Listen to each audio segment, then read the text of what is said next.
Nous sommes maintenant avec Mylène Gagnon de l'organisme Table Forêt Laurentienne. Madame Gagnon, comment ça va aujourd'hui? Ça va très bien, merci, oui. Excellent, merci d'être parmi nous. La première chose que je veux aborder aujourd'hui, c'est le fait que Table Forêt Laurentide organise des activités tout au long de l'année. Oui. Elles sont extrêmement agréables, mais elles sont également éducatives. Oui.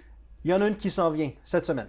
Oui, le 28 octobre, on se transfère du côté de La Chute pour faire une activité, une rando découverte photo. Donc, c'est un double, un deux pour un, en fait. Donc, on s'en va du côté du boisé de la Bourbonnière, qui est à la limite entre Mirabel et La Chute, pour, dans un premier temps, avoir un atelier photo avec Nicolas Aubry de Zoom Multimédia, qui est un photographe professionnel, qui va donner des bases sur la photo en nature, que ce soit en micro, en macro, tout ça, apprendre un peu à manipuler son appareil. Et ensuite, ça va être l'occasion pour les participants de partir avec notre guide-interprète à la découverte du boisé La Bourbonnière pour en faire une interprétation et mettre en pratique ce qu'ils ont appris en photo. Ce qu'il faut savoir avec le boisé La Bourbonnière, c'est que c'est un boisé qui est très, très particulier, qui est unique dans la région et même pratiquement au Québec. C'est un boisé qui se rapproche beaucoup des forêts scandinaves. Okay. Donc, c'est pas une forêt qui est naturelle, donc c'est une forêt qui a été aménagée, qui a été reboisée il y a plusieurs années, il y a plus de 100 ans. Là, au départ, c'était pour renaturaliser une carrière de sable. Oui, c'est ça, parce que moi, je sais que la ville de La Chute et la ville de Mirabel, conjointement, l'ont acheté il y a une couple d'années. Et je sais qu'il y a quelques mois, le conseil municipal de la ville de Mirabel a décidé de le protéger. Officiellement, c'est une zone protégée. Et c'était justement pour le protéger des exploitations de sable qui sont un petit peu partout autour. Donc, eux ont dit, on protège ceci. Jamais cet endroit-ci ne pourra être utilisé pour devenir une exploitation sablière. Donc, c'est super intéressant. Puis, parlez-moi un petit peu, si vous pouvez, de l'importance de ces actions-là quand des villes et des municipalités décident de protéger des zones comme ça puis de les acheter pour les protéger. Bien, c'est que ce que ça permet, c'est que ça permet de pouvoir éviter qu'il y ait de la déforestation à ce niveau-là. Parce que de la déforestation, il faut se rappeler que c'est pas quand on va récolter de la forêt pour qu'elle repousse. Ça, c'est de l'aménagement forestier. Mais dans le cas, d'exemple, d'une carrière ou d'une sablière, où on irait récolter la forêt pour en faire une carrière, une sablière. Là, on vient vraiment changer l'affectation du territoire pour ne plus que ça redevienne de la forêt. Donc, des gestes comme ça, c'est vraiment important pour une préservation. Donc, il faudrait augmenter notre capital forestier, surtout des écosystèmes comme le boisé, la Bourbonnière, qui est très, très particulier. Oui, je veux rentrer dans cet écosystème-là parce que vous l'avez comparé à une forêt scandinave. Pourquoi est-ce que cette décision-là aurait été prise de la reboiser dans ce style-là plutôt que dans le style d'une forêt typique québécoise? Bien, ça remonte. J'ai pas tout l'historique. De toute façon, pour nous, le 28 octobre, pour en apprendre un petit peu plus. Pardon. Mais ce que je sais, c'est que c'était un choix de l'époque qui avait été fait. Aussi, des fois, on s'amuse à faire des tests aussi. Puis là, cette forêt-là s'y prêtait. Donc, par les essences qu'on y retrouve, c'est de l'épinette de Norvège. Donc, c'est pas seulement des essences qui sont indigènes ici. Okay. Donc, il y a des tests qui ont voulu être faits pour en faire une forêt un peu particulière qu'on ne retrouve pas ailleurs. Puis, ces espèces indigènes, qui ne sont pas indigènes d'ici, est-ce qu'elles font place à une faune qui est également un petit peu plus différente? Non, ça c'est la même faune. La faune va s'y habituer. Donc, il n'y a pas eu d'introduction d'espèces fauniques autres que celles qu'on retrouve déjà au Québec, mais ça vaut la peine d'aller visiter ce boisé-là. Donc, le 28, les gens arrivent. Quelles sont les activités? C'est quoi le parcours qui... Bien, en fait, c'est ça. C'est en après-midi. Donc, le point de rendez-vous est à 13h. C'est un bon 3 heures d'activité où les gens, comme je disais, la première partie, on se familiarise avec la photo. C'est vraiment un cours de photographie qui est donné par Nicolas. Puis ensuite, ben, c'est ce qui est la beauté de la chose. Comme c'est une forêt qui est particulière, c'est pas des essences d'arbres qu'on retrouve souvent, les mousses, les lichens, tout ça. Fait que d'avoir un guide-interprète qui va raconter un peu l'histoire du boisé, son origine, sa fonction aussi, parce que, comme je le disais, il n'est pas là pour rien. C'est qu'au départ, il y a eu une volonté, il y avait un besoin d'aménager cette forêt-là avec des mélèzes, avec des pinottes de Norvège, avec toutes ces essences-là. Pour en faire l'interprétation avec le guide, avec notre guide naturaliste, Jean-François, qui est une mine d'or d'informations, puis qui connaît aussi beaucoup les produits forestiers non ligneux. Fait qu'on sait que le boisé de la Bourbonnière, il y a beaucoup de mycologues qui y vont parce qu'elle est riche en champignons. Donc, un beau petit circuit. Il y a déjà plusieurs sentiers qui sont aménagés. Puis ça s'inscrit aussi avec la ville de Mirabel, la ville de la Chute. On a comme volonté aussi, là, on sait que c'est un espace protégé, mais il y a tout un plan d'aménagement qui s'en vient avec ça pour vraiment faire un espace un peu récréatif qui va être redonné, réaménagé pour la communauté. Fait que ça bouge, là, ça va bouger dans les prochaines années aussi avec ce boisé-là. Vous aviez également, il y a quelques semaines ou la semaine passée, votre assemblée générale annuelle. Oui. Vous avez présenté votre bilan. Quels en sont un petit peu les faits saillants? Bien, après, on était vraiment post-pandémie encore. Ça, on l'a vécu encore un peu, là, la pandémie.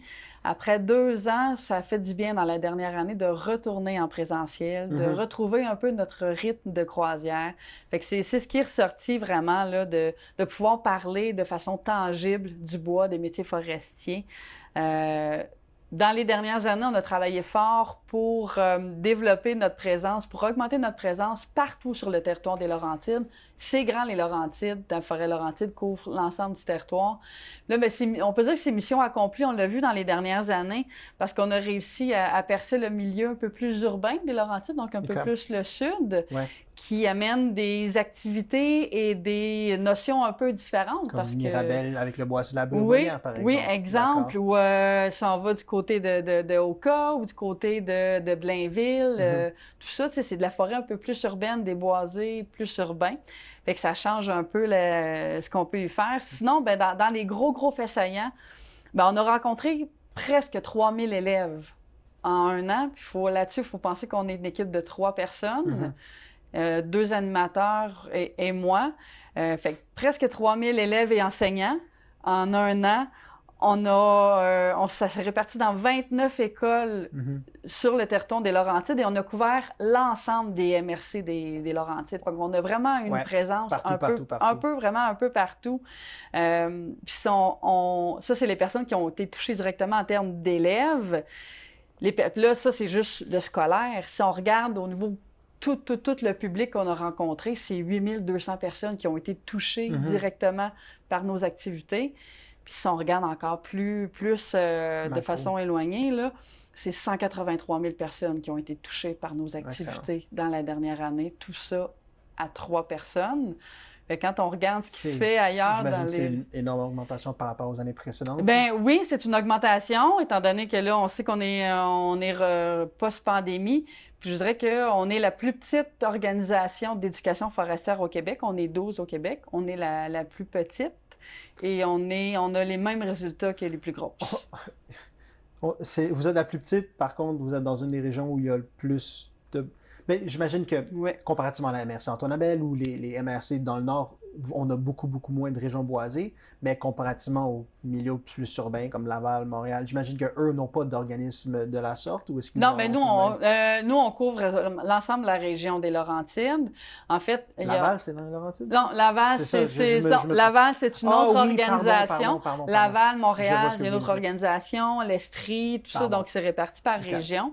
Mais il y a des régions... Je pensais MRC des Laurentides. Non, c'est ça, vraiment toute la région des Laurentides. Mais quand on regarde à la grandeur du Québec, on est la plus petite équipe, les plus petits budgets, ils ont fait autant que les organisations qui sont 2 fois notre grosseur. Donc, on n'a rien du tout à envier par rapport à toutes ces personnes-là. On a distribué 56 000 arbres dans la dernière année. Entre autres dans le cadre du mois de l'arbre et des forêts, mais aussi le Derekio qui avait passé. Fait que nous, on est repassé distribuer des arbres suite à ça. Donc, ça a été une grosse année. Une grosse année. Lorsque vous allez sur le terrain et vous rencontrez les gens, quel groupe d'âge ou quel type démographique, diriez-vous, est le plus réceptif aux messages puis aux instructions que vous tentez de faire passer?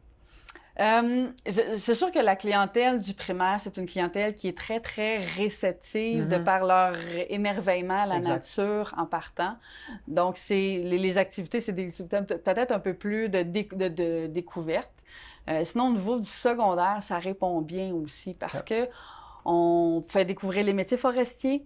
On s'insère vraiment dans le cursus scolaire, que ce soit par nos ateliers sur la transformation du bois, sur les propriétés physiques du bois, fait qu'on s'insère dans les cours de sciences, les cours d'histoire et de géographie aussi. Donc, on vient vraiment à bout de rentrer dans le cursus scolaire, ce qui est vraiment important parce qu'il faut qu'on devienne complémentaire au programme. Il ne faut pas qu'on soit un ajout parce que les enseignants, on le sait, la cour est pleine, débordée. Fait que si nous, on peut les aider en apportant la matière de façon différente, de façon ludique, l'apprentissage par un peu le jeu, d'une certaine façon. Là, on sort un peu des normes, fait que ça permet d'avoir cette facilité-là.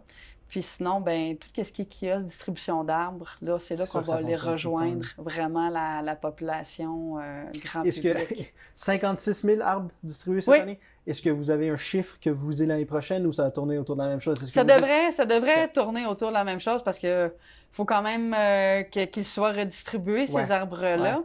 Et il faut qu'ils soient plantés. Je pense que 56 000, c'est pas mal. Costaud. Oui, c'est un beau chiffre costaud. Puis chaque année, nous, on travaille fort parce qu'on a des demandes pour un peu plus. Là, on le sait, là, qu'il y a des municipalités qui en voudraient plus. C'est certain. Mais on est pris quand même avec ce que le ministère, parce que les arbres sont produits par le ministère des Ressources naturelles et des Forêts. Donc, il faut prendre ce que le ministère est capable de nous offrir. Il nous en offre toujours moins que ce qu'on a vraiment beaucoup de besoins, mais par du démarchage, par des petits appels, des fois, on réussit à aller chercher des arbres supplémentaires, d'où là, on est arrivé aux 56 000 de cette année, parce qu'on n'était pas là, on était plutôt autour de 52, puis avec 2-3 téléphones des régions qui en restaient. Là. Fait qu'on a réussi à monter de 4 000 pour essayer qu'il y ait le moins de coupures possible dans ce que les demandeurs nous font comme demande. Donc, Mme Gagnon, merci beaucoup. C'est toujours super intéressant. Oui. Il y a toujours des nouvelles activités puis des nouvelles notions que vous nous apportez. Puis chaque fois, c'est passionnant.